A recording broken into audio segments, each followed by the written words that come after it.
సమయంలో గరిడేపల్లిలోని Ponugodu X road వద్ద ఇది ఒక విచిత్రమైన కేసు. ఇది సోషల్ మీడియాను ఉపయోగించుకొని జరుగుతున్నటువంటి నేరాలకు సంబంధించినటువంటి కేసు. ఇది ఈరోజు ఉదయం 9 గంటలకు గరిడేపల్లి మండలం పొనుగోడు ఎక్స్ రోడ్ వద్ద మేము వాహనాల తనిఖీ చేస్తుండగా అరైవ్ అండ్ అలైవ్ అనే ప్రోగ్రాంలో భాగంగా వాహనాల తనిఖీ చేస్తుండగా ఈ కారులోనే వాళ్ళు ఇద్దరు వ్యక్తులు సస్పెక్ట్గా వస్తూ ఉన్నారు. కారు యొక్క నెంబర్ కూడా కనిపించకుండా ఉంటే మేము అనుమానించి ఆ కారును ఆపి వాళ్ళ దగ్గర చెక్ చేయగా వాళ్ళ దగ్గర 1,20,000 రూపాయల నగదు, ఒక 2 సెల్ ఫోన్ దొరికినాయి. ఆ సెల్ ఫోన్లు మేము తనిఖీ చేసి చూడగా అది ఒక ఫేక్ అంటే డౌన్లోడ్ చేసుకున్నటువంటి ఫేక్ ఫోన్పే అందులో ఉన్నది.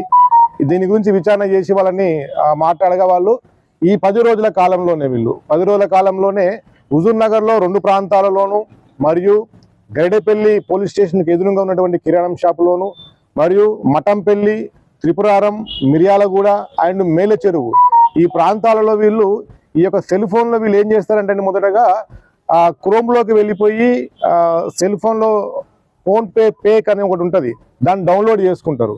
డౌన్లోడ్ చేసుకొని ఎక్కడైతే మనకు ఈ షాపులలో ఎక్కడైతే మనకు ఈ యొక్క అదేంటారు స్కానర్ అయితే ఉంటుందో స్కానర్లో పెట్టంగానే దానిలో అమౌంట్ కొట్టంగానే వాళ్ళకు వెళ్ళిపోయినట్టుగా బ్లూ టిక్ వచ్చేసి సౌండ్ కూడా వస్తుంది. దానితో వాళ్ళు ఉన్నటువంటి బిజీలో వాళ్ళు ఏమనుకుంటారంటే అమౌంట్ మాకు పడింది అనుకుంటారు. వీళ్ళు ఆల్ ఆఫ్ సడన్గా అక్కడ నుంచి వెళ్ళిపోవడం జరుగుతుంది. ఆ విధంగానే గరిడేపల్లి పోలీస్ స్టేషన్కి ఎదురున్నటువంటి కిరాణం షాపులో వీళ్ళు ఒక 26,000 రూపాయల బిల్లు అన్ని కూడా కిరాణం వస్తువులు కొనుగోలు చేసినారు. కొనుగోలు చేసి కారులో ఒక వ్యక్తి రెడీగా ఉంటాడు, వచ్చి సరుకులంతా కూడా కారులో వేసుకొని ఈ ఫోన్పే కొట్టినట్టుగా అతను చూపించేసి అక్కడి నుంచి పారిపోవడం జరిగింది. అదేవిధంగా హుజూర్ నగర్లో కూడా 2 ప్రాంతాల్లో కూడా అదే విధంగా చేయడం జరిగింది. మఠంపల్లిలో సిగరెట్ ప్యాకెట్లకు సంబంధించి అక్కడ కొనుగోలు చేసి సేమ్ ఫోన్పే ద్వారా చేసినట్టుగా ఈ విధంగా మొత్తం కలిపి 1,20,000 రూపాయల నగదుని వాళ్ళు ఈ ఫోన్పే ద్వారా కొట్టినట్టుగా వాళ్ళు చూపించడం జరిగింది. ఈ రోజు మనం పట్టుబడిలో దొరికిన తర్వాత వాళ్ళ దగ్గర సేమ్ అమౌంట్ 1,20,000 రూపాయల అమౌంట్ మనం క్యాష్ తీసుకోవడం జరిగింది. అదేవిధంగా సెల్ ఫోన్లో కూడా తీసుకోవడం జరిగింది. ఈ సెల్ ఫోన్లో భాగంగా ఇప్పుడు ఇందాక నేను చెప్పినట్టు ఈ క్రోమ్లోకి వెళ్ళి దాన్ని ఫేక్ ఫోన్పే అని చెప్పి ఒక యాప్ ఉంటుంది. యాప్ డౌన్లోడ్ చేసుకున్న తర్వాత మనకు స్కానర్ కనుక దాన్ని చూపించినట్లయితే సేమ్ మనం రియల్ గూగుల్ పే ఫోన్పే లాగానే దాంట్లో స్కాన్ అవుతుంది.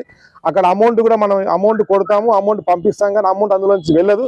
కానీ రిసీవర్కి మాత్రం అమౌంట్ వచ్చినట్టుగా చూపిస్తుంది. ఈ విధంగా వాళ్ళని మోసం చేస్తూ వాళ్ళు వెళ్ళడం జరిగింది. వీళ్ళిద్దరు కూడా ఒక అతను వచ్చేసి జగ్గేపేట అతను, ఇంకొక అతను వచ్చేసి జగ్గేపేట కానీ అది ఇంతకుముందు మిర్యాల కూడా జగ్గేపేటలో ఉంటున్నారు.